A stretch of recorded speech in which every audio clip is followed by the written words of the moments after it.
Welcome to super fast 15. దేశంలో నేటితో సార్వత్రిక ఎన్నికల పోలింగ్ ముగిసిన నేపథ్యంలో సాయంత్రం 6:30 తర్వాత ఎగ్జిట్ పోల్స్ విడుదలయ్యాయి. ఎగ్జిట్ పోల్స్ కోసం దేశవ్యాప్తంగా ప్రజలు ఎంతో ఉత్కంఠంగా ఎదురుచూస్తున్నారు. చివరి దశ పోలింగ్ ముగిసిన అనంతరం సాయంత్రం 6:30 తర్వాతే ఎగ్జిట్ పోల్స్ విడుదల చేయాలన్న ఈసీ నిబంధనలు ఉండగా కొద్దిసేపటి కిందట ఎగ్జిట్ పోల్స్ వెలువెట్టాయి. ఈ నేపథ్యంలో ఏపీ అసెంబ్లీ ఎన్నికల్లో ఏ పార్టీకి ఎన్ని సీట్లు అనే అంచనాలతో విడుదలైన ఎగ్జిట్ పోల్స్ ను ఓసారి పరిశీలిస్తే కేకే సర్వీస్ వారు టీడీపీ 133, వైసీపీ 13, జనసేన 21, బీజేపీ 7, ఇతరులు 0గా తెలిపారు. పీపుల్స్ పల్స్ వాళ్ళు టీడీపీ 95 నుంచి 110, వైసీపీ 45 నుంచి 60, జనసేన 14 నుంచి 20, బీజేపీ 2 నుంచి 5, ఇతరులు 0గా తెలిపారు. చాణక్య స్ట్రాటజీస్ వారు టీడీపీ కూటమి 114 నుంచి 125, వైసీపీ 39 నుండి 49, ఇతరులు 0 నుంచి 1గా తెలిపారు. ఆత్మసాక్షి వారు వైసీపీ 98 నుంచి 116, టీడీపీ 59 నుంచి 77గా తెలిపారు. పైనేర్ టీడీపీ కూటమి 144+, వైసీపీ 31, ఇతరులు 0గా తెలిపారు. రైజ్ వారు టీడీపీ కూటమి 113 నుంచి 122, వైసీపీ 48 నుంచి 60, ఇతరులు 0 నుంచి 1గా తెలిపారు. ఆరావారు వైసీపీ 98 నుంచి 116, టీడీపీ 59 నుంచి 77, ఇతరులు 0గా తెలిపారు. రేస్ వారు వైసీపీ 117 నుంచి 128, టీడీపీ 48 నుంచి 58గా తెలిపారు. జనగలం టీడీపీ కూటమి నుంచి 104 నుంచి 118, వైసీపీ 44 నుంచి 57, ఇతరులు 0గా తెలిపారు. కోర్ స్ట్రాటజీ గ్రూప్ వారు వైసీపీ 115 నుంచి 125, టీడీపీ 50 నుంచి 60గా తెలిపారు. ఆపరేషన్ చాణిక్య వారు వైసీపీ 95 నుంచి 102, టీడీపీ 64 నుంచి 68గా తెలిపారు.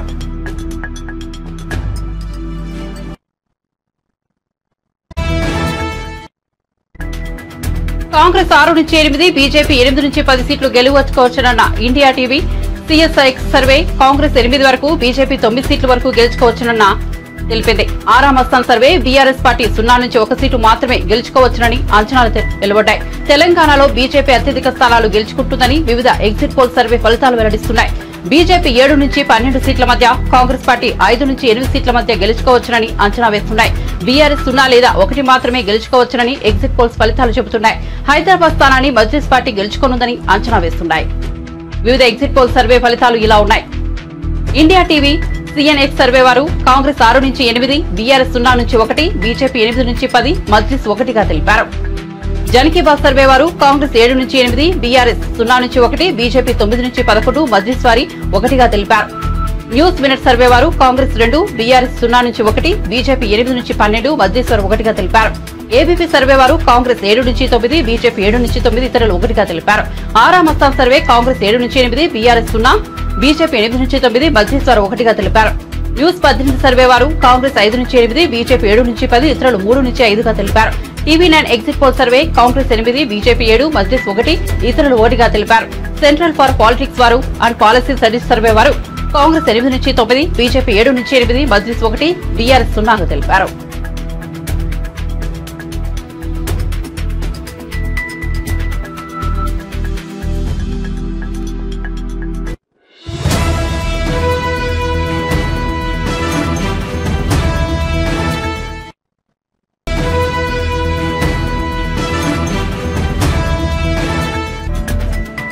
తిరుమలలో హనుమాన్ జయంతి ఉత్సవాలను తిరుమల తిరుపతి దేవస్థానం వైభవంగా నిర్వహించింది. హనుమంతుడు జన్మస్థలంగా ప్రకటించిన అంజనాద్రిలో ఉదయం బాల ఆంజనేయ స్వామి వారికి ప్రత్యేక పూజలు, అభిషేకాలు నిర్వహించి నైవేద్యాలు సమర్పించారు. అనంతరం శ్రీవారి ఆలయం ఎదుట ఉన్న వేడి ఆంజనేయ స్వామి ఆలయంలో ప్రత్యేక పూజలు, అభిషేకాలు నిర్వహించారు. జపాలి తీర్థంలోని హనుమంతుడికి అభిషేకాలు, నివేదికలు నిర్వహించారు. జపాలిలోని హనుమంతుడికి టీటీడీ తరఫున ఈవో ధర్మారెడ్డి పట్టు వస్త్రాలు సమర్పించారు. మొదటి ఘాట్లోని 7వ మైల్ రాయి వద్ద ప్రసన్న ఆంజనేయ స్వామి వారికి పూజలు చేశారు. తిరుమలలో ఈ నెల 5 వరకు హనుమాన్ జయంతి ఉత్సవాలకు టీటీడీ ఘనంగా నిర్వహించనుంది.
సందర్భంగా మొదట ఆకాశగంగా తీర్థంలో హనుమంతుని యొక్క అమ్మ అయినటువంటి అంజనీదేవి తపస్సు ఫలితంగా హనుమంతుని జన్మ ఆకాశగంగలో తిరుమలలో ఉద్భవించింది అని అందరికీ తెలిసిన విషయమే. అక్కడ బాలాంజనేయ స్వామి వారికి అంజనీదేవికి ఈరోజు పొద్దునే 8 గంటలకు అభిషేకం చేయడం జరిగింది. అభిషేకానంతరం అర్చన కూడా జరుగుతుంది. తర్వాత చాపాలి తీర్థంలో త్రేతాయుగంలో చాపాలి మహర్షి అయోధ్య నుంచి తపస్సు చేసుకోవడానికి తిరుమల కొండకు వచ్చి తపస్సు చేస్తూ ఈ చాపాలి తీర్థంలో హనుమంతుల వారు ప్రత్యక్షమై ఆ హనుమంతుల వారి ప్రత్యక్షమైన సందర్భంగా హనుమంతుల వారి ప్రత్యక్షాన్ని పురస్కరించుకొని జాపాలి మహర్షి ఇక్కడ హనుమంతుని విగ్రహాన్ని ప్రతిష్ఠించారు. త్రేతాయుగం నుంచి జాపాలి క్షేత్రంలో హనుమంతుడు విశేష పూజలు అందుకుంటున్నాడు. తిరుమల క్షేత్రాన్ని ఆయన గురువైనటువంటి వెంకటేశ్వర స్వామిని కొలుస్తూ ఇక్కడ అవతరిస్తూ ఉన్నాడు. భక్తులకు ఆరోగ్య ఐశ్వర్యాలను అందిస్తూ ఉన్నాడు. దీని తర్వాత దేడి ఆంజనేయ స్వామి దగ్గర తిరుమల అర్చకులు ఈరోజు అభిషేకం చేస్తారు. 1వ ఘాట్ రోడ్లో అంటే డౌన్ ఘాట్ రోడ్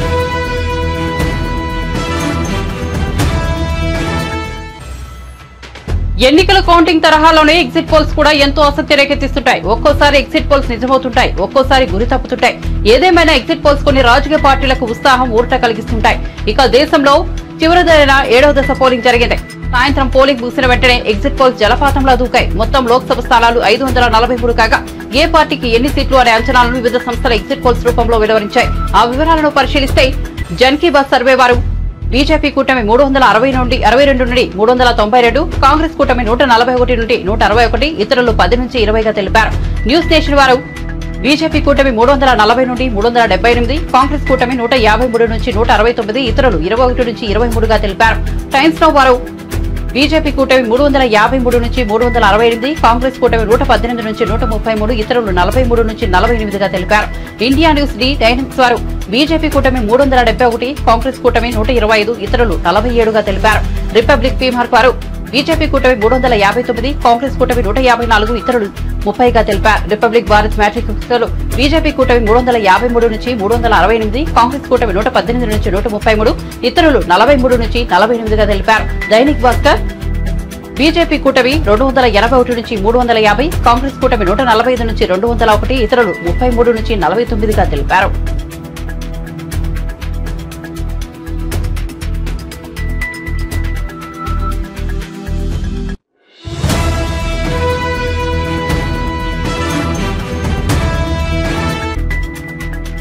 ఏపీలో అసెంబ్లీ పార్లమెంట్ కు జరిగిన ఎన్నికల్లో వైఎస్ఆర్ కాంగ్రెస్ పార్టీనే గెలుస్తుందని ఆరా సర్వే సంస్థ యజమాని మస్తాన్ వెల్లడించారు. 2024 జూన్ 1వ తేదీన ఆయన ఈ విషయాన్ని వెల్లడించారు. ఏపీలో హోరాహోరీగా సాగిన పోలింగ్ లో వైసీపీదే ఆధిక్యమని ఈ విషయం 22 రోజుల పరిశీలన తర్వాత అంచనాకు వచ్చినట్లు వెల్లడించారు. వైఎస్ఆర్ కాంగ్రెస్ పార్టీకి 94 నుంచి 104 సీట్లతో మళ్లీ జగన్ అధికారంలోకి వస్తున్నట్లు చెప్పారు మస్తాన్. టీడీపీ కూటమి 71 నుంచి 81 సీట్ మధ్య సీట్లను గెలుస్తుందని వెల్లడించారు ఆయన. టీడీపీ కూటమి కంటే వైఎస్ఆర్ కాంగ్రెస్ పార్టీకి అదనంగా 25 సీట్లు రాబోతున్నాయని సర్వేలో వెల్లడినట్లు వివరించారు ఆరా మస్తాన్. ఇక పార్లమెంట్ సీట్ల విషయానికి వస్తే వైఎస్ఆర్ కాంగ్రెస్ పార్టీ 13 నుంచి 15 లోక్సభ సీట్లలో గెలుస్తుందని చెప్పిన ఆరా మస్తాన్ టీడీపీ కూటమి 10 నుంచి 12 సీట్లలో గెలవబోతోందని వివరించారు ఆయన. జనసేన పార్టీ పోటీ చేసిన 2 పార్లమెంట్ సీట్లలో ఆ పార్టీని విజయం సాధిస్తుందని వివరించారు. వైఎస్ షర్మిల ఆధ్వర్యంలో కాంగ్రెస్ పార్టీ ఓట్లను భారీ చీల్చిందని, దీనివల్ల 3 పార్లమెంట్ సీట్లను వైసీపీ కోల్పోవాల్సి వస్తుందని, ఇది ఆ పార్టీకి నష్టం చేకూర్చిందన్నారు Aara survey Mastan. SC, ST, minority వర్గాలతో పాటుగా ఈ గత 4 ఏళ్లుగా ఈ ప్రభుత్వం అనుసరించినటువంటి అనేక అభివృద్ధి, గ్రామీణ ప్రాంతాల్లో అభివృద్ధి, అలాగే సంక్షేమ కార్యక్రమాలు, డైరెక్ట్ బెనిఫిట్ స్కీమ్స్ కారణంగా బీసీలలో కూడా వైఎస్ఆర్ కాంగ్రెస్ పార్టీ గణనీయమైనటువంటి ఓట్లు సాధించింది. ఈ విధంగా తనకున్నటువంటి ఓటు బ్యాంకును కాపాడుకుంటూ కొత్తగా బీసీలలో ఓటు బ్యాంకుని చేర్చడం ద్వారా, మహిళల్లో తన ఓటు బ్యాంకును పెంచుకోవడం ద్వారా వైఎస్ఆర్ కాంగ్రెస్ పార్టీ ఈ రోజు తిరిగి రాష్ట్రంలో మరొకసారి అధికారంలోకి రాబోతా ఉంది. వైఎస్ఆర్ కాంగ్రెస్ పార్టీ ఆంధ్రప్రదేశ్ లో మే 13వ తేదీన జరిగినటువంటి ఎన్నికల్లో 49.41% ఓట్లను సాధించి 94 నుండి 104 అసెంబ్లీ స్థానాల్లో గెలవబోతారని. అలాగే తెలుగుదేశం పార్టీ కూటమి 47.55% ఓట్లను సాధించి కేవలం 71 నుండి 81 స్థానాలకు పరిమితం కాబోతా ఉంది. ఇతర పార్టీలు ఇండిపెండెంట్ అభ్యర్థులు 3.04% ఓట్లకు పరిమితం కాబోతా ఉన్నాయి. సుమారుగా 2% ఓట్ల ఆధిక్యతతో తెలుగుదేశం పార్టీ కూటమి కంటే సుమారుగా 20-25 స్థానాల్లో వైఎస్ఆర్ కాంగ్రెస్ పార్టీ ఆధిక్యత సాధించి మరొకసారి ప్రభుత్వాన్ని ఏర్పాటు చేయబోతా ఉంది. అలాగే పార్లమెంటు విషయానికొస్తే ఆంధ్రప్రదేశ్ లో ఉన్నటువంటి 25 పార్లమెంటు స్థానాల్లో 48.29% ఓట్లను సాధించి ఎన్నికల ప్రక్రియ పూర్తిగా కంప్లీట్ కావడంతో వివిధ ప్రైవేట్ సర్వీస్ సంస్థలు వివిధ ఛానళ్లు ఎగ్జిట్ పోల్స్ విడుదల చేస్తున్నాయి. ఓటర్లు ఎవరికి పట్టం కట్టారో అంచనాలు వెల్లడిస్తున్నాయి. దీంతో జనసేన అధినేత పవన్ కళ్యాణ్ పోటీ చేసిన పిఠాపురం అసెంబ్లీ సీటుపై తీవ్ర ఉత్కంఠ నెలకొంది. ఇక్కడ పవన్ కళ్యాణ్ గెలుస్తాడా, వైసీపీ అభ్యర్థిని వంగాగీత విజయం సాధిస్తారా అని ఓవరాల్ ఏపీ పాలిటిక్స్ లో సస్పెన్షన్ గా మారింది. ఈ క్రమంలో ప్రముఖ సర్వే సంస్థ ఆర్హమస్సాన్ సంస్థ పిఠాపురం అసెంబ్లీ ఎగ్జిట్ పోల్స్ ఫలితాలను వెల్లడించింది. పిఠాపురంలో జనసేన చీఫ్ పవన్ కళ్యాణ్ ఘన విజయం సాధిస్తారని పేర్కొంది. పవన్ కళ్యాణ్ తో పాటు జనసేన పోటీ చేసిన 2 పార్లమెంట్ స్థానాలు కాకినాడ, మచిలీపట్నంలోనూ ఆ పార్టీ విజయం సాధిస్తుందని అంచనా వేసింది. ఆర్హమస్సాన్ ఫలితాలు చూసి పవన్ కళ్యాణ్ ఫ్యాన్స్ ఖుషి అవుతున్నారు. తర్వాత జనసేన 21 స్థానాలు పొందినటువంటి జనసేన 21 అసెంబ్లీ స్థానాలు, 2 పార్లమెంట్ స్థానాల్లో వాళ్ళు పోటీ చేయడం జరిగింది. జనసేన 2 పార్లమెంటు స్థానాల్లో గెలవబోతా ఉంది. అలాగే అసెంబ్లీ స్థానాల్లో పిఠాపురం నుండి పోటీ చేసినటువంటి జనసేన పార్టీ వ్యవస్థాపక అధ్యక్షుడు శ్రీ పవన్ కళ్యాణ్ గారు భారీ మెజార్టీతో గెలవబోతా ఉన్నారు. అలాగే ఆ పార్టీలో మరొక ముఖ్య నాయకుడైనటువంటి శ్రీ నాదెండ్ల మనోహర్ గారు గుంటూరు జిల్లా తెనాలి నుండి గెలవబోతా ఉన్నారు. తర్వాత తెలుగుదేశం పార్టీ విషయానికి వస్తే తెలుగుదేశం పార్టీ అధ్యక్షులు రాష్ట్ర మాజీ ముఖ్యమంత్రి నారా చంద్రబాబు నాయుడు గారు కుప్పం నియోజకవర్గం నుండి భారీ మెజార్టీతో గెలవబోతా ఉన్నారు. అలాగే వారి తనయుడు మాజీ మంత్రి శ్రీ నారా లోకేష్ మంగళగిరి నుండి గెలవబోతా ఉన్నారు. అలాగే శ్రీ నందమూరి బాలకృష్ణ గారు హిందూపురం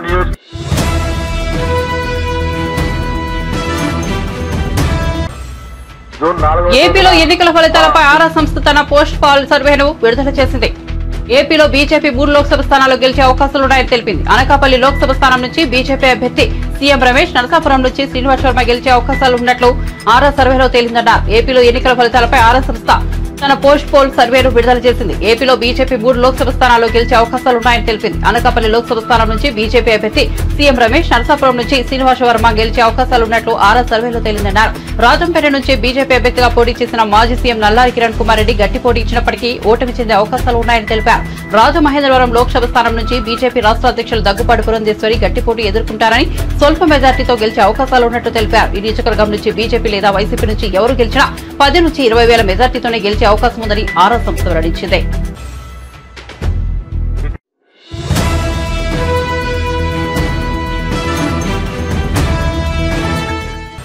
ఆంధ్రప్రదేశ్ లో కూటమి ప్రభుత్వం అధికారంలోకి రావాలని పిఠాపురంలో జనసేన అధినేత పవన్ కళ్యాణ్ అఖండ మెజార్టీతో విజయం సాధించాలని ఆ పార్టీ కార్యకర్త ప్రత్యేక పూజలు చేస్తున్నారు.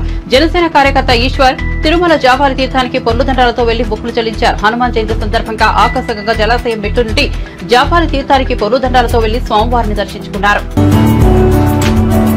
హనుమాన్ జయంతి సందర్భంగా జనసేన పార్టీ అధ్యక్షులు శ్రీ పవన్ కళ్యాణ్ గారు పిఠాపురంలో భారీ మెజార్టీతో గెలవాలని ఈ పొలిదండాల కార్యక్రమం చేస్తున్నాను. ఆ జపాలి ఆంజనేయ స్వామి కృపా కటాక్షాలు ఎల్లప్పుడూ ఉండాలని, ఆరోగ్యంగా ఉండాలని, అదేవిధంగా కూటమి ప్రభుత్వం ఏర్పడాలని ఆంజనేయ స్వామిని వేడుకుంటున్నాను.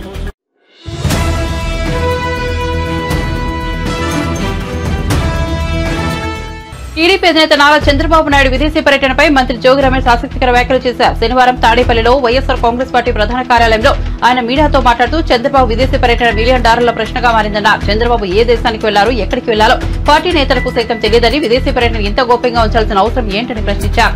ఎన్నికల్లో దోచుకున్న డబ్బులు దాచుకోవడానికి వెళ్లారు కనుకే ఇంత సీక్రెట్ గా ఉంచారని ఆరోపించారు. ఆయన విదేశీ పర్యటన. చంద్రబాబు నాయుడు విదేశాలకు వెళ్ళాడు. 10 రోజుల తర్వాత తిరిగి వచ్చాడు. చంద్రబాబు నాయుడు విదేశాలకి ఏ దేశం వెళ్ళాడు, ఏ దేశం నుంచి మరలా తిరిగి వచ్చాడనేది పెద్ద $1 million question mark. Chandrababu Naidu విదేశాలకి హైదరాబాద్ నుంచి బయలుదేరాడు. శంషాబాద్ ఎయిర్పోర్ట్ నుంచి విదేశాలకు బయలుదేరి దుబాయ్లో దిగాడని చెప్పి ఒక సమాచారం. దుబాయ్ నుంచి 10 రోజుల పాటు అసలు ఏ దేశానికి వెళ్ళాడు, ఎక్కడికి వెళ్ళాడు? ఒక పేపర్లోనేమో, ఒక ఎల్లో మీడియా పత్రికలోనేమో వైద్య పరీక్షల కోసం చంద్రబాబు నాయుడు విదేశాలకు వెళ్ళాడు. ఒక ఎల్లో మీడియాలోనేమో ఎన్నికల్లో తలమునకలైపోయాడు, సేద తీర్చుకోవడం కోసం, విశ్రాంతి కోసం విదేశాలకు వెళ్ళాడని చెప్పేసి ఒక ఎల్లో మీడియాలో.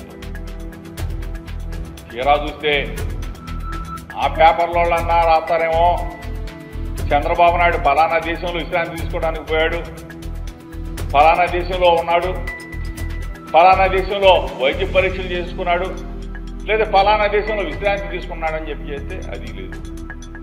సరే,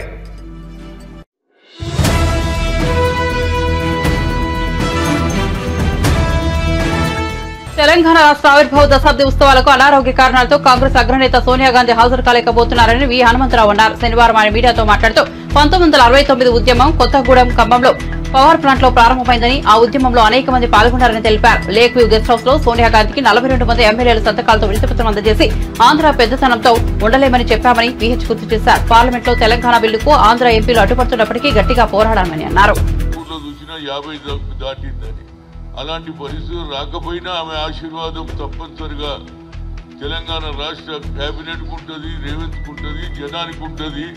అమరవీరులకు కూడా ఎవరైతే సాక్రిఫైస్ చేశారో, మేము కూడా పార్లమెంట్లో బిల్లు పెడితే లోక్సభలో మన పార్లమెంట్ మెంబర్లు, అది పొన్నం ప్రభాకర్ కావచ్చు, మధు యాజ్కి కావచ్చు, అదేవిధంగా బలరాం నాయక్, అందరు కూడా షెట్కర్ మొదలు పెడితే అందరు కూడా దీనికి మద్దతు ఇవ్వడం, దాని తర్వాతనే రాజ్యసభలో రావడం. రాజ్యసభలో Sushil Kumar Shinde being a home minister ఆయన వీళ్ళు ప్రవేశపెడుతుంటే సుజనా చౌదరి, సీఎం రమేష్ అడ్డుపడడం, ఆ కాగితాలు లాక్కోవాలని ప్రయత్నం చేసే సమయంలో అప్పుడు నేను కూడా అడ్డం పడ్డా, గట్టిగా మందలించినాం.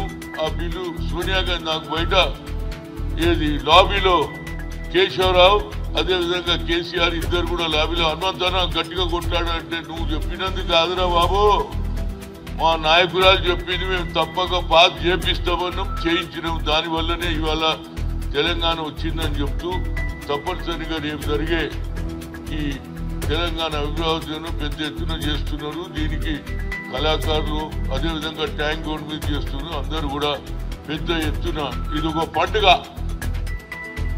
ఈ తెలంగాణ 2 జూన్ ఒక పండుగలాగా ప్రతి ఒక్కరు కూడా గ్రామాలలో నుంచి వస్తున్నారు. కళాకారులు మన తెలంగాణ సంస్కృతి వంటకాలు కూడా మరి పెడుతున్నారో లేదో, పేరు బూటి, తలకాయ కూర.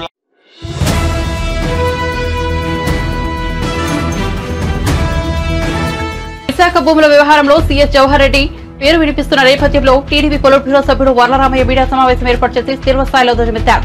అధికారం అడ్డగా పేదల భూములు కొట్టేసేందుకు వైసీపీ పథక రచన చేసిందని, ఇందులో సీఎస్ జవహర్ రెడ్డి కీలక పాత్రధారిని ఆరోపించారు. 200 ఎకరాలను సీఎస్ ఆయన తనయుడు, అతడి బినామీలు కొట్టేశారని జనసేన నేత మూర్తి యాదవ్ ఆరోపణలు చేస్తే తమ తప్పు లేదని నిరూపించుకోకుండా మూర్తి యాదవ్ పై బెదిరింపులకు పాల్పడడం ఏంటని వర్లరామయ్య మండిపడ్డారు. దాదాపు 2000 కోట్ల విలువైన ఈ భూదందాపై గవర్నర్ జోక్యం చేసుకోవాలని, పూర్తిస్థాయి విచారణకు ఆదేశించాలని విజ్ఞప్తి చేశారు. సీఎస్ గా జవహర్ రెడ్డి కొనసాగితే మూర్తి యాదవ్ ప్రాణాలకు ముప్పు ఉందని వల్లరామయ్య ఆందోళన వ్యక్తం చేశారు. రూపాయల ఖరీదయ్యే భూమిని ఆయన కుమారుడు లేకపోతే ఆయన కుమారుడి పేరు మీద లేకపోతే ఆయన బినామీలో కొట్టేశారు. నా దగ్గర ఆధారాలు ఉన్నాయని చెప్పి ఒక బాధ్యత కలిగిన రాజకీయ నాయకుడు విశాఖపట్నం నుంచి మాట్లాడుతున్నాడు. నేను ఈ సందర్భంగా కొన్ని ప్రశ్నలు పాలనా యంత్రాంగానికి వేస్తూ ఉన్నా. నేను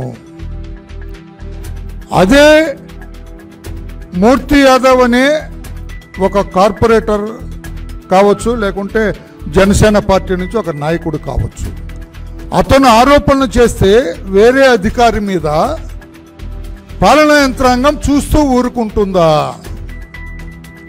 యాంటీ కరప్షన్ బ్యూరో చూస్తూ ఊరుకుంటుందా? పై స్థాయి అధికారులు చూస్తూ ఊరుకుంటారా? ఒక తహసీల్దార్ మీద వచ్చిందండి ఇదే allegation. What that district collector will do? Immediately will order for an enquiry. ఏమై తహసీల్దార్ నువ్వు 600 ఎకరాలు 800 ఎకరాలు కొట్టేసావట, 2000 కోట్ల రూపాయల భూమి కొట్టేసావట, what is this nonsense? నీ ఎంక్వైరీ వేస్తున్నాను నీ మీద. ఆ ఎంక్వైరీ ఆఫీసర్ ముందు అటెండ్ అయ్యి నీ నిర్దోషిత్వాన్ని నిరూపించుకో.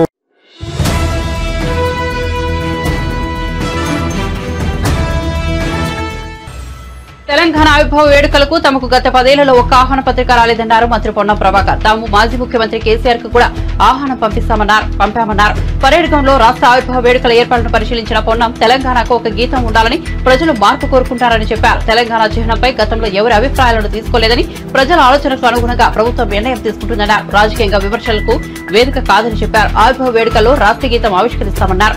అన్ని రాజకీయ పార్టీలు వేడుకలు జరుపుకోవాలన్నారు. తెలంగాణ అమరులను ప్రధాని నరేంద్ర మోదీ అవమానించారని విమర్శించారు. పొన్నం తల్లిని చంపి బిడ్డను తెచ్చుకున్నారని హీరణ చేశారన్నారు. సోనియా గాంధీ తెలంగాణ ఇచ్చిన ప్రదాత, సోనియా వస్తారని నమ్మకం ఉందన్నారు. జై జై హే తెలంగాణ పాట తెలంగాణ సమాజాన్ని సంఘటితం చేసే శక్తిగా అభివర్ణించారు. మంత్రి జూపల్లి కృష్ణారావు తెలంగాణ రాష్ట్ర సాధన కోసం వందలాది బిడ్డలు ప్రాణాలు అర్పించారని చెప్పారు. గొప్ప తెలంగాణ ఏర్పడాలని అమరవీరులు కోరుకున్నారు. అమరవీరుల ఆంక్షలకు భిన్నంగా పాలన కొనసాగుతుందన్నారు. బీజేపీ బీఆర్ఎస్ ఇష్టానుసారంగా మాట్లాడుతున్నారని విమర్శించారు. గలమెత్తి తెలంగాణ యొక్క వాదాన్ని పార్టీ అన్ని రాజకీయ పార్టీలు నిర్ణయం తీసుకునే విధంగా జరిగితే దురదృష్టం. ప్రస్తుత ప్రధానమంత్రి తెలంగాణ సమాజాన్ని అవహేళనపరిచే విధంగా తెలంగాణ అమరులందరినీ కూడా కించపరిచే విధంగా తల్లి చనిపోయింది, బిడ్డ తెచ్చుకున్నారు, దొంగతనం తెచ్చుకున్నారు అనేటువంటి మాట తెలంగాణ కోసం ఉద్యమించారో వాళ్ళందరూ కూడా స్పందించాల్సిన అవసరం ఉందని కోరుతా ఉన్నాం. మేము ఎప్పుడు కూడా రాజకీయ పార్టీగా ఎవరిని అవంటలేం. తెలంగాణ ఏర్పడిన సుష్మా స్వరాజ్ గారి పాత్రను ఎప్పుడు మర్చిపోం. కానీ ఈనాటి ప్రధాని స్వయంగా పార్లమెంటు వేదికగా తెలంగాణను అవమానపరిస్తే తెలంగాణ ఉద్యమకారులుగా బాధపడుతూ ఉన్నాం. తెలంగాణ ప్రజలందరూ కూడా ఈ అంశాన్ని సీరియస్గా తీసుకోవాల్సిన అవసరం ఉంది అని మనం ఈ సందర్భంగా ఆవిర్భావ దినోత్సవం సందర్భంగా జ్ఞాపకం చేస్తున్నాం. మరి ఏది ఏమైనా రాబోయే కాలంలో తెలంగాణ మరింత అన్ని రకాలుగా ప్రజాస్వామికంగా, అసలు తెలంగాణ పోరాటము, నినాదము, ఉద్యమమే ఆత్మగౌరవానికి సంబంధించి. అటు ఆత్మగౌరవం లేకుండా ఉండే పరిస్థితుల నుంచి ఆత్మగౌరవంగా, సెల్ఫ్ రెస్పెక్ట్గా ఉండేటువంటి విధంగా మనందరం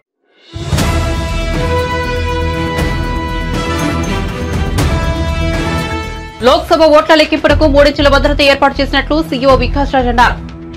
బీఆర్కే భవన్ లో మీడియాతో మాట్లాడుతూ మధ్యాహ్నం 3 గంటల లోపు ఫలితాలు వెలువడతాయని చెప్పారు. చేవెళ్ల, మల్కాజ్గిరిలో 2 కౌంటింగ్ కేంద్రాలను ఏర్పాటు చేసినట్టు చెప్పారు. లెక్కింపు కేంద్రాల్లోకి మొబైల్ ఫోన్లు, ఎలక్ట్రానిక్ డివైజ్ను అనుమతించబోమని చెప్పారు. కౌంటింగ్ హాల్ నుంచి 100 మీటర్ల వరకు ఎవరికి అనుమతి ఉండదని పేర్కొన్నారు. లెక్కింపు హాల్ మొత్తం సీసీటీవీ పర్యవేక్షణలో ఉంటుందని అన్నారు. స్ట్రాంగ్ రూమ్ నుంచి కౌంటింగ్ హాల్ వరకు ప్రత్యేకమైన దారిలో సీసీటీవీ మానిటరింగ్ ఉంటుందని అన్నారు. చొప్పదండి, యాకుల్పుర, దేవరకొండలో అత్యధికంగా 24 రౌండ్లలో ఓట్లను లెక్కిస్తారని చెప్పారు. ఆర్బూర్, భద్రాచలం, అశ్వారావుపేటలో 13 రౌండ్లలో ఓట్ల లెక్కింపు ఉంటుందని చెప్పారు. 276 టేబుల్స్ పెట్టడం జరిగింది.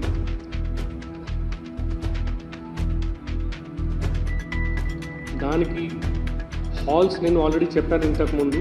ప్రతి పార్లమెంట్ కాన్స్టిట్యుయెన్సీకి అట్లీస్ట్ ఒక 2 ప్లేస్లో 2 కౌంటింగ్ హాల్స్ పోస్టల్ బ్యాలెట్ కోసం ఉంటాయి. ఈ హాల్స్ లోపల టోటల్ అంతా కలిపి 276 టేబుల్స్ ఉంటాయి. ఒక్కొక్క టేబుల్ మీద ఒక్కొక్క ఏఆర్ఓ ఉంటారు. Every table postal ballot count చేసే ప్రతి టేబుల్ మీద ఒక senior officer designated by election commission ARO గారు ఉంటారు. ఆయన కింద ఒక సూపర్వైజర్ ఉంటారు, కౌంటింగ్ సూపర్వైజర్, ఇద్దరు కౌంటింగ్ అసిస్టెంట్స్ ఉంటారు, తర్వాత ఒక మైక్రో అబ్జర్వర్ ఉంటారు. Every table will have a micro observer. So ఇది అంతా చేసేది ఆల్మోస్ట్ 1600-1700 వరకు staff will be involved in the counting of postal ballots. తర్వాత ఈటీపీబీఎస్కి కొంత ప్రిస్క్రైబ్డ్ ప్రొసీజర్ ఉంది ఈసీఐ వారిది. అంటే ఈటీపీబీఎస్ అంటే అది ఎన్వలప్స్ వస్తాయి. ఎన్వలప్స్లో స్కానింగ్ అవి అంతా.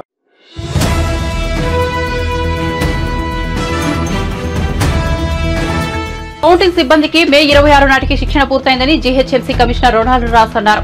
నిజాం కళాశాలలో ఓట్ల లెక్కింపు కేంద్రాలను ఆయన పరిశీలించి మాట్లాడారు. ప్రతి అసెంబ్లీ నియోజకవర్గానికి ఒక అబ్జర్వర్ ఉంటారని తెలిపారు. ప్రతి కౌంటింగ్ కేంద్రంలో మీడియా ప్రతినిధుల కోసం ప్రత్యేక ఏర్పాట్లు చేస్తున్నట్లు వివరించారు. హైదరాబాద్లోని 13 ప్రాంతాల్లో 16 హాల్లో ఓట్ల లెక్కింపు ఉంటుంది. 3 చోట్ల పోస్టల్ బ్యాలెట్ ఓట్ల లెక్కింపు ఉంటుంది. ప్రతి కౌంటింగ్ హాల్లో 14 టేబుల్ ఏర్పాటు చేశారు. జూబ్లీహిల్స్ లో అత్యధికంగా 20 టేబుల్ ఉంటాయి. యాకుల్పురాలో అత్యధికంగా 24 రౌండ్లలో ఓట్ల లెక్కింపు ఉంటుంది. చార్బార్ నియోజకవర్గంలో 15 రౌండ్లలో కంటోన్మెంట్ ఉప ఎన్నిక ఓట్ల లెక్కింపు 17 రౌండ్లలో జరుగుతుంది. ప్రతి రౌండ్కు 30 నిమిషాల సమయం పడుతుంది. ప్రతి అసెంబ్లీ సెగ్మెంట్ లో 5 వీవీప్యాట్ల స్లిప్పులు లెక్కిస్తామని రొనాల్డ్ రాస్ తెలిపారు. ప్రతి టేబుల్లో కూడా మీరు చూసుకుంటే కౌంటింగ్ సూపర్వైజర్ అని ఒకరు ఉంటారు, గెజెటెడ్ ఆఫీసర్, కౌంటింగ్ అసిస్టెంట్ అని ఒకరు ఉంటారు, గెజెటెడ్ ఆఫీసర్, మరియు మనకు మైక్రో అబ్జర్వర్ అని ఒక కేంద్ర డిపార్ట్మెంట్ నుంచి కూడా ఒకరిని అక్కడ పెట్టడం జరుగుతుంది. ఇవి కాకుండా మనకు అబ్జర్వర్ టేబుల్ మీద కూడా ఒక 2 micro observers government of India employees కూర్చుంటారు. ప్రతి రౌండ్ పూర్తి కాగానే దాంట్ నుంచి ఒక 2 మెషిన్స్ని ర్యాండమ్గా అబ్జర్వర్ గారు సెలెక్ట్ చేస్తూ మళ్ళీ దాన్ని రీకౌంట్ కూడా చేయిస్తారు. సో జస్ట్ ఎన్షోర్ మన కౌంటింగ్ ప్రక్రియ కరెక్ట్గా జరిగిందా లేదా అనే ఉద్దేశంతో ఇవి జరుగుతాయి. మన కౌంటింగ్కు మన కంట్రోల్ యూనిట్ అని ఏం బాక్స్ చెప్తున్నామో ఆ బాక్స్ మాత్రమే లోపలికి వస్తాయి. ఆ బాక్స్లోనే కౌంటింగ్ రిజల్ట్ బటన్ కూడా ఉంటుంది. సో ప్రతి టేబుల్ కూడా మనం పొలిటికల్ పార్టీస్ తరఫు క్యాండిడేట్స్ తరఫు నుంచి కౌంటింగ్ ఏజెంట్స్ని అనుమతిస్తాము. ఆ కౌంటింగ్ ఏజెంట్ ప్రతి మెషిన్లో ఏమేమి ఓటు పోల్ అయినది కూడా వాళ్ళు చూసుకోవచ్చు. వాళ్ళు మళ్ళీ దాన్ని నోట్ కూడా చేసుకోవచ్చు. అలాగే ఇక్కడ పోస్టల్ బ్యాలెట్ కూడా సెపరేట్గా వాళ్ళు కౌంటింగ్ ఏజెంట్ పెట్టుకుని చేసుకోవడానికి కూడా మేము వెసులుబాటు కల్పించాము. అలాగే ఈ హాల్లో మన క్యాండిడేట్ కానీ వాళ్ళ ఎలక్షన్ ఏజెంట్ కానీ మళ్ళీ ఏఆర్ఓ టేబుల్ మీద ఏమైనా కౌంటింగ్ ప్రక్రియ జరిగితే దాని మీద చూడడానికి కూడా మన ఎలక్షన్ మన పొలిటికల్ పార్టీ వాళ్ళకు క్యాండిడేట్స్ కూడా అనుమతి ఇవ్వడం జరుగుతుంది. సో అన్ని రంగాల్లో కూడా we are prepared for the purpose of counting. 4వ తారీఖు ఈ కౌంటింగ్ ప్రక్రియ అనేది చాలా సాఫీగా పీస్ఫుల్గా చేయడానికి.